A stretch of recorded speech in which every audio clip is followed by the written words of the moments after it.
Ousmane Sonko, qui est détenu depuis fin juillet pour plusieurs chefs d'accusation, dont appel à l'insurrection et atteinte à la sûreté de l'État, a entamé une grève de la faim le 30 juillet pour protester contre son arrestation qu'il juge arbitraire.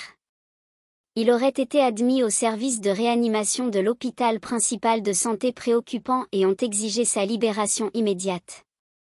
Le gouvernement sénégalais n'a pas confirmé ni infirmé son hospitalisation. Ousmane Sonko aurait été radié du fichier électoral par la préfecture de Dakar, suite à sa condamnation en juin dernier pour corruption de la jeunesse dans une affaire de mœurs.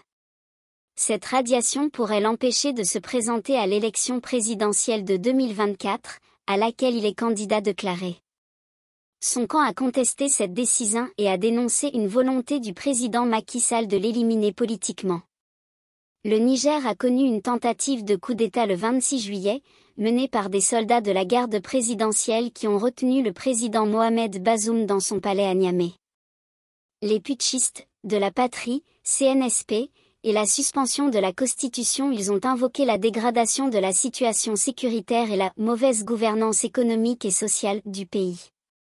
Le coup d'État au Niger a été condamné par la communauté internationale, notamment par la CEDEAO, l'Union africaine, les États-Unis, la France qui ont appelé au retour à l'ordre constitutionnel et à une résolution pacifique de la crise.